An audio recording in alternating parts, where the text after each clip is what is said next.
Hello बच्चों, welcome to our channel SRS learning. और बच्चों, ये आपकी इंग्लिश की बेटा 8th क्लास की वर्कशीट है। वर्कशीट का जो नंबर है वो बेटा 25 है और जो हमारी डेट है वो है 23 दिसंबर 2020। ठीक है, इसमें हमारा लेसन चल रहा है this is a Jody's phone.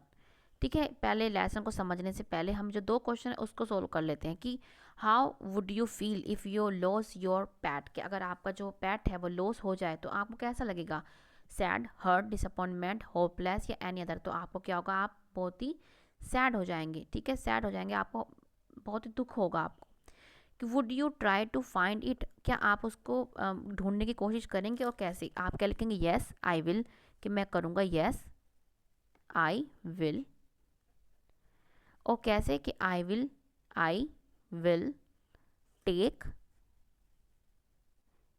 Take the help, the help. यहाँ पे मैं लिख रही हूँ help from my elders and friends. From my elders मतलब मैं अपने बड़ों से क्या है लूँगा मदद, एंड फ्रेंड्स। ठीक है, मैं एक बार दोबारा साफ साफ आपको यहाँ से शुरू से लिख के दिखा देती हूँ, आपको शायद समझ में ना आया हो। कि यस, ठीक है, आई विल, कि मैं ढूंढूंगा। फिर क्या, हाउ, कैसे, I will take the help from my elders, मैं अपने बड़ों से मतलब हेल्प लूँगा और अपने दोस्तों से, एंड फ्रेंड्स। ये हमारा क्वेश्चन का आंसर हो गया। ठीक है, ठीक है, अब हम चलते हैं अपने स्टोरी पे। ये स्टोरी का सेकंड पार्ट है। इससे पहले आपने पढ़ा था कि एक जो जोडी का जो पापा थे उसको क्या एक सांप काट लेता है और सांप को जो उसका जहर निकालने के लिए, बचाने के लिए वो क्या है एक डियर को मार देते हैं। उसी का एक बच्चा होता है, उस बच्चे को ही क्या है जोडी जो अपने दोस्त के साथ ढूंढने जा रहा है। तो हम आगे पढ़ते हैं कि Jody gave himself over to thoughts of the phone, कि जो जोडी है अपने आप को क्या फोन के ही जो विचार में ही क्या है डूबा हुआ है, उसके बारे में ही क्या है वो सोच जा रहा है। दे पास द अबंडेंट क्लियरिंग, वो क्या है जो एक जंगल का जो पार्ट होता है वहाँ पे जो मतलब जो जगह होती है उसको आराम से वो पार कर लेते हैं। He said cut to the north Millville, वो मतलब ही मतलब जोडी कहता है कि जोडी मिलविल को कहता है कि आप क्या है नॉर्थ को कट करो। It was up here that the pack got beaten by the snake and kill the doe and I saw the phone, कि ये वो जगह है जहाँ पे क्या है पा को एक सांप ने काटा था और हमने क्या है डो को मतलब हिरन को मारा था और मैंने उसका बच्चों क्या बोलते हैं फोन, मैंने यहाँ पे उसको देखा था। Suddenly Jody was unwilling to have Millwheel with him, अचानक से जोडी को मतलब विल मिल को अपने साथ ले जाना पसंद नहीं आता। अनविलिंग होती है उसकी मतलब पसंद नहीं था उसको। कि क्योंकि if the fawn was dead, कि अगर जो फ़ोन होगा मर चुका होगा, और कुड नॉट बी फाइंड, कि अगर ये तो वो सोच रहा था कि अगर वो जो फ़ोन मर गया होगा या वो उसको ढूंढ नहीं पाएगा तो he could not have his disappointment seen, कि तो वो अपनी जो डिसअपॉइंटमेंट है वो उसको दिखाना नहीं चाहता। And if the fawn was there, कि अगर कि फ़ोन वहाँ पे होगा जहाँ पे ढूंढ रहा है, तो meeting would be so lovely and so secret that he could not endure to share it, तो अगर वो मतलब जिंदा होगा और वो उसको मिल पाएगा तो जो ये उसकी जो मीटिंग होंगी ना, ये मतलब उसके जो एहसास होंगे वो बहुत ही सीक्रेट होंगे और बहुत ही लवली होंगे। वो किसी को इनके साथ शेयर नहीं करना चाहता, इसलिए ही वो चाह रहा था कि जो मिल विल है वहाँ से वो चला जाए। फिर क्या कि he said it is not far now but the scrub is very thick for horse, I can make it on the foot, वो मतलब मिल विल से कहता है जोडी कि अब ज़्यादा दूर नहीं है। ठीक है, अब ज़्यादा दूर नहीं है, लेकिन जो यहाँ पे जो हॉर्सेस के लिए जो ये झाड़ियाँ हैं बहुत ही थिक है, मैं क्या अपने आप पैदल पैदल चला जाऊँगा। But I am afraid to leave you boy, लेकिन मिल विल कहता है कि मैं बहुत ही मतलब अफ्रेड हूँ, मतलब मैं तुमको मतलब अफ्रेड मतलब मैं तो डर रहा हूँ कि मैं आप तुमको अकेला नहीं छोड़ सकता। सपोज यू गॉट लॉस्ट और got beaten by the snake too, कि अगर तुम खो गए या तुमको किसी ने स्नेक ने काट लिया तो। फिर वो जोडी कहता है कि I will take care it may take me a long time to find the fawn, कहता नहीं मैं अपनी मतलब मैं टेक केयर, मैं अपनी रक्षा कर लूँगा कि अगर मुझे ज़्यादा टाइम लग सकता है फ़ोन को ढूंढने में। इफ़ ही वांडर, अगर वो खो जाए, leave me off right here, कि मुझे आप यहाँ पे उतार दो। All right but you take it easy now, you know north here and east. ठीक है, वो कहता ठीक है तुम इसको ईजी करो। अच्छा तुमको ये पता है कि नॉर्थ और ईस्ट कहाँ है, और ये इधर या उधर तुम्हें पता है कि क्या है? तो वो कहता है कि दैट टॉल पाइन, वो मतलब वो ट्री था, मेक्स अ बियरिंग।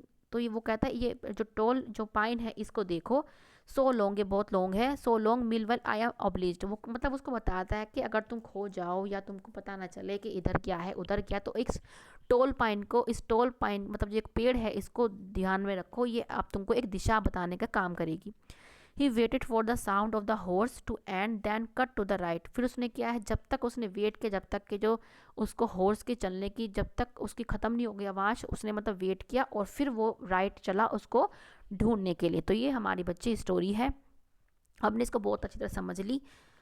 अब हम इसका क्वेश्चन आंसर करेंगे। इसका क्वेश्चन हमारा जो फिल इन द ब्लैंक्स के रूप में है, इसके हिंट भी हमको यहीं पे दे रखे हैं, यहीं से हमको चूज करके लिखना है। तो हम करते हैं कि name the two characters in the above extract, कि दो एक्सट्रैक्ट में दो मतलब किसके बारे में, कैरेक्टर के बारे में बात हो रही थी, कौन? जोडी और मिलविल के बारे में। जोडी और मिलविल।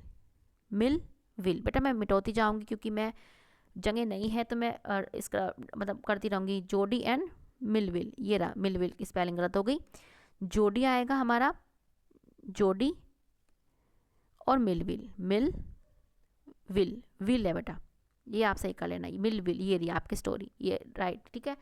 ये हमारा पहले में हो गया, ये हम मिटो देते हैं। अब क्या है, Millwheel was afraid to leave Jody alone because he was, वो क्या है, अब मिलविल जोडी को अकेला छोड़ने में क्या है, डर रहा था, क्योंकि वो उसे लग रहा था कि अगर जोडी लॉस्ट ना हो जाए और उसको कोई काट ना ले। तो क्या आएगा इसमें, इफ़ जोडी, कहाँ है हमारा, जोडी गॉट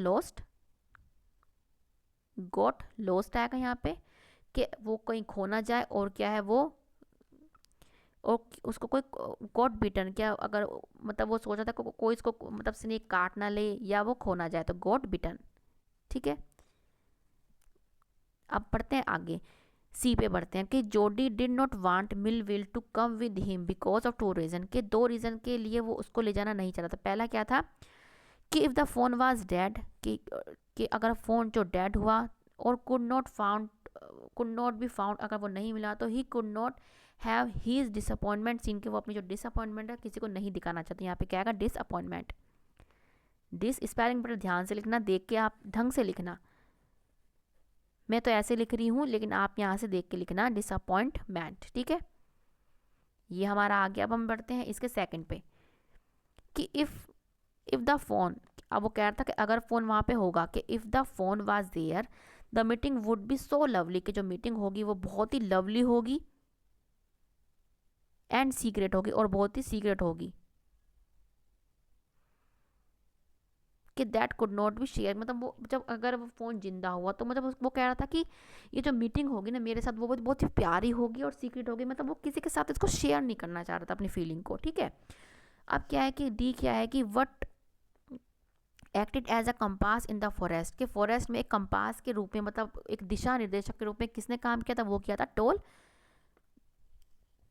हम क्या कर देंगे यहाँ पे लिख देंगे टोल, द टोल पाइन ने। टोल पाइन क्या था, एक पेड़ था, तो क्या है टोल पाइन ने, ठीक है। अब नेक्स्ट क्या है, लास्ट क्या है यार, कि find a word from the extract which means not willing to do something, कि उसका लिखा कि जो जिसका मतलब हो कुछ करने को मतलब इच्छा ना हो, विलिंग ना हो, तो वो क्या है, अनविलिंग। यहाँ पे क्या लिख देंगे हम, अनविलिंग, ठीक है। तो बच्चों ये आपकी आज की 8th क्लास की बेटा इंग्लिश की वर्कशीट है, जिसको हमने एक एक जो पार्ट है बहुत अच्छी तरह से आपको समझाने की कोशिश करी। ये तो आप बताएंगे आपको हमारी कोशिश कितनी अच्छी लगी, तो कोशिश अच्छी लगी हो तो लाइक का बटन दबा के हमें बताइए, ठीक है बच्चे। और जो बच्चे इस चैनल पे नए हैं, सब्सक्राइब कीजिए चैनल को, साथ में बेल आइकन हिट कीजिए, और हमारा चैनल सब्सक्राइब करते रहिए, देखते रहिए। और उन बच्चों को धन्यवाद जो हमारी वीडियोस देख रहे हैं, सराह रहे हैं, तहे दिल से शुक्रिया। और आपसे हमारी एक ही रिक्वेस्ट है कि कोविड-19 से बच के रहिएगा बच्चों, बहुत बढ़ रहा है, तो प्लीज़ अपनी टेक केयर कीजिए, मास्क लगाइए, 2 गज दूरी का ध्यान रखिए, और कहीं जाएं तो मास्क तो लगाइए, और कहीं से आएँ तो अपने हाथों को, पैरों को, ठीक है, साबुन से और पानी से धोइए या सैनिटाइज करें, ठीक है बच्चों। मिलते हैं आगे की वर्कशीट के साथ, हमेशा खुश रहिए, बाय बच्चों।